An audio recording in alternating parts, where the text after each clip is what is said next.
If you don't give me a grandchild by 30, I'm writing you out of the family trust entirely. My mother slid the revised estate contract across the mahogany dining table, her cold smile daring me to push back. For 3 years, my mother had orchestrated every corner of my life, pressuring my marriage, scheduling fertility appointments behind my back, and treating me like an incubator for her legacy.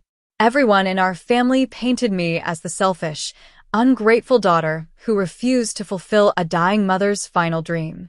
I almost broke under the relentless guilt until the night my younger sister pulled me into the hallway, trembling, and handed me an old medical envelope hidden inside our mother's private safe. When I pulled out the records, the room spun. The woman demanding a grandchild had been hiding a secret that would dismantle our entire family forever. Welcome to BT Revenge Tales, where dark family secrets crumble and real justice takes center stage. My name is Clara Henderson, and at 31 years old, my life looked enviable from the outside. I had a thriving career as a senior graphic designer, a stable home in downtown Seattle, and a quiet independence I had fought tooth and nail to build. But behind closed doors, my mother, Evelyn, treated my entire existence like an unfinished business transaction. To Evelyn, personal boundaries were an insult. She had spent the last 3 decades running our family like a corporate boardroom, dictating everything from our career paths to our social circles. My younger sister, Maya, had learned early on to stay quiet and avoid the crosshairs, leaving me to bear the full brunt of our mother's relentless expectations. Lately, that control had sharpened into an outright obsession. Every phone call, every Sunday brunch, and every casual holiday greeting circled back to a single, suffocating demand: a grandchild. Evelyn constantly claimed her failing health demanded an heir to secure our family's future, weaponizing our late grandfather's estate trust as leverage to bend me to her absolute will. The obsession escalated from toxic comments to dangerous overreach on a Tuesday afternoon. My phone buzzed with an automated confirmation from a high-end downtown fertility clinic, thanking me for booking an intake consultation and a $5,000 screening package. I hadn't made that appointment. When I called the clinic in a panic, the receptionist confirmed my mother had posed as my personal assistant, using her own credit card to register my name. Furious, I stormed over to Evelyn's house, only to walk straight into an ambush.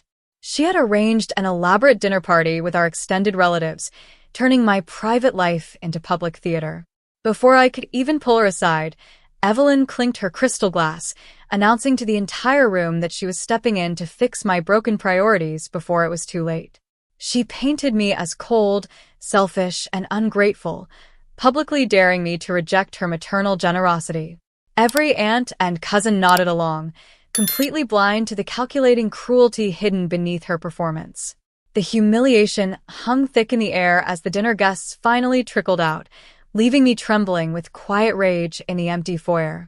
I grabbed my coat, desperate to escape into the rain, when cold fingers locked around my wrist. It was Maya.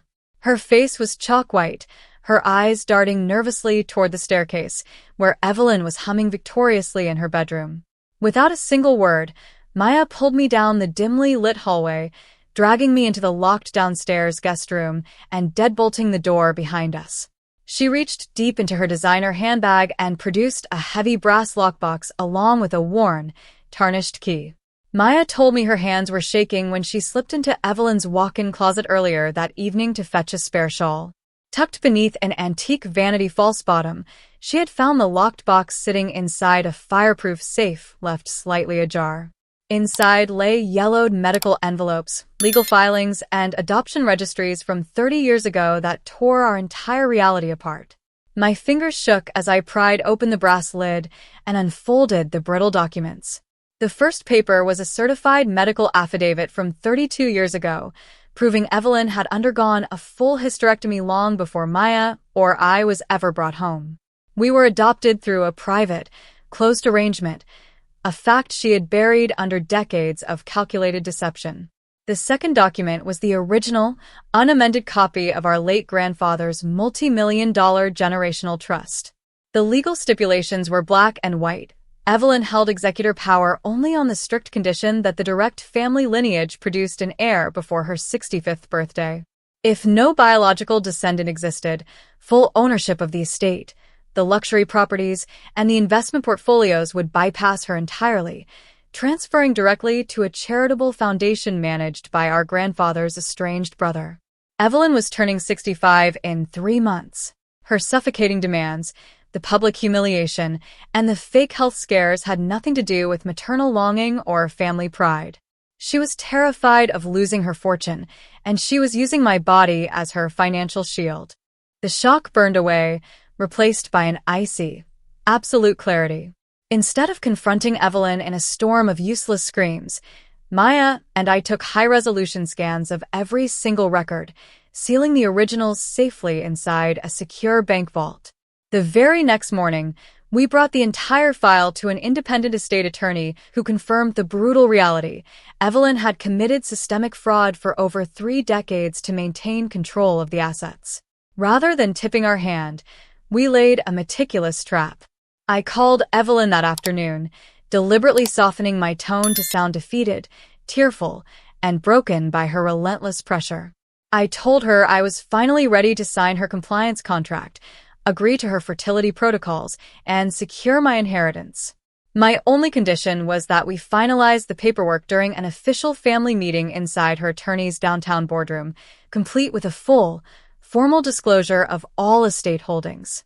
Evelyn took the bait immediately, utterly convinced her bullying had finally bent me to her absolute command. The high-rise conference room was suffocatingly quiet when Evelyn arrived, draped in cashmere and carrying an unbearable aura of triumph.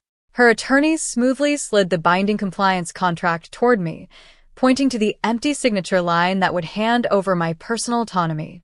Evelyn smiled, leaning back in her leather chair to watch my total surrender. Instead of picking up the pen, I unzipped my briefcase and pulled out our grandfather's original, unsealed trust deed, tossing it directly across the glass table. Maya stepped forward and laid down the certified hospital records alongside the hidden adoption files. The color instantly drained from Evelyn's face, leaving her completely gray. Her attorney picked up the documents with trembling hands, his eyes widening with sheer panic as he realized the catastrophic fraud they represented. Evelyn attempted to screech out a frantic defense, but her voice cracked into pathetic stammers as her lawyer cut her off, confirming the immediate freeze of all estate accounts and the total revocation of her executor status under the threat of severe criminal investigation. The fallout was swift and absolute. Evelyn was stripped of every ounce of authority, forced to vacate the family mansion and downsize to a modest rental while the charitable foundation liquidated the contested assets. The endless stream of toxic phone calls and fake medical emergencies vanished the moment her financial leverage crumbled into dust. Maya and I cut all ties, using our legitimate independent savings to start completely fresh. We bought a quiet seaside townhouse together, free from manipulation, guilt, and conditional love.